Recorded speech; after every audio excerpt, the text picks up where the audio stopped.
Boston in late November is a city that knows how to wear its cold with dignity. Bare trees lining the Charles River, frost tracing the edges of office windows, and the distant hum of a city that never quite stops moving. It was in this sharp, silver season that our story begins, inside one of the tallest glass towers on Federal Street.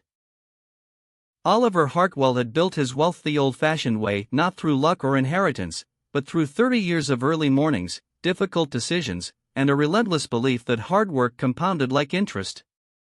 At 61, he sat at the head of Hartwell Capital Group, a mid-sized financial consulting firm with over 200 employees and a reputation built on precision and trust. Every year without fail, as the fiscal year closed, Oliver received a performance bonus.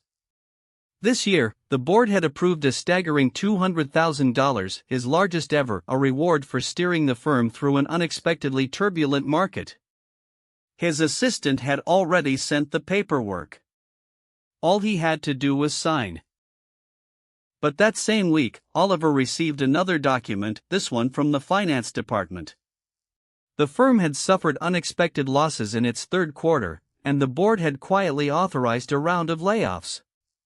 12 positions would be eliminated before the new year. The list of names sat on Oliver's desk like something alive. Oliver read through the list slowly, one name at a time. Most were familiar faces, people he passed in the elevator, people who brought their lunches in paper bags and stayed late without being asked. But near the bottom, one name stopped him cold: Frank Delgado, Senior Accounts Coordinator, 15 years of service. Oliver had known Frank since the man first walked in as a nervous 28-year-old, wearing a slightly too large blazer and carrying a leather portfolio he had clearly borrowed. Frank had grown into one of the most dependable people in the building, meticulous, loyal, and deeply kind to everyone around him. He was also a father of 3, the sole breadwinner in his family, and 6 months away from paying off his mortgage. Oliver set the list down and walked to his window. Below, the city moved in its usual rhythm: taxis, pedestrians, pigeons navigating the cold. He thought about what losing a job meant at Frank's age, in this economy, in this city. He thought about the 3 kids, the mortgage, the Christmas that was now just 4 weeks away. He called his chief financial officer, Margaret Cho, into his office that afternoon. He asked her one direct question: how much would it cost to keep all 12 positions for another full year? Margaret pulled up the numbers without hesitation. The total came to just under $194,000. Oliver nodded slowly and said nothing for a long moment. That evening, Oliver did not go straight home. Instead, he took a long walk along the waterfront, hands deep in his coat pockets, the Atlantic wind pressing cold against his face. He had worked his entire adult life for financial security, and the bonus sitting on his desk represented something real, something earned. Giving it up would not be easy. But neither would living with the alternative. He thought about his own father, a dock worker who had been laid off 3 weeks before Christmas when Oliver was 12 years old. He remembered the silence that fell over their small apartment that night, his mother staring at the wall, his father sitting at the kitchen table with his hands flat on the surface as if steadying himself against something invisible. Oliver had never forgotten that silence. By the time he reached his car, the decision had already been made somewhere deeper than logic.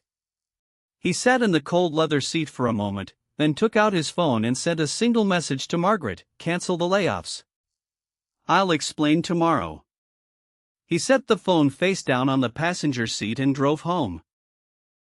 The next morning, Oliver walked into the executive conference room where Margaret and the board's 3 senior directors were waiting. He laid the unsigned bonus paperwork on the table, smoothed it flat with his palm, and said quietly, I'd like to redirect my performance bonus to fund the payroll gap and keep every one of those 12 employees through the next fiscal year. The room went completely still. One of the directors, a sharp-featured man named Gerard Walsh, leaned forward. He reminded Oliver that the bonus was contractually his, that he owed the firm nothing beyond his leadership. Oliver looked at him calmly and said, I know what I'm owed, Gerard.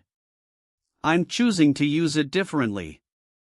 Another long silence followed, and then Margaret quietly picked up her pen and began adjusting the numbers. The 12 employees were never told the reason their jobs were saved. HR simply sent a brief message saying the planned restructuring had been reconsidered and that all positions would be retained through the coming year. For most of them, it was just a wave of relief, a message they read and then exhaled, and maybe shared quietly with a spouse or a parent over dinner. Frank Delgado found out the truth 3 months later, not from HR, not from Oliver, but from a well-meaning colleague who had overheard a conversation she probably wasn't meant to hear. Frank sat at his desk for a long time after that, staring at a framed photo of his 3 children. Then he stood up, straightened his tie, and walked toward Oliver's office. He knocked twice and entered. Oliver looked up from his desk. Frank stood in the doorway, and for a moment, he couldn't seem to find the words, which was unusual for a man who dealt in details and language every single day. Finally, he said, "I heard what you did. And I just needed to say thank you. Not for the job. For the Christmas my kids got to have." Oliver held his gaze and said simply, "You'd have done the same." Word eventually spread through the firm the way quiet truths always do, slowly, and with weight. People began showing up a little differently after that. Meetings felt less guarded. Colleagues covered for each other more readily. The culture of the office shifted in a way that no training program or team-building retreat had ever managed to achieve, simply because one man had made a choice that no one had asked him to make. Oliver never replaced the bonus. He never spoke about it publicly, and he never expected anything in return.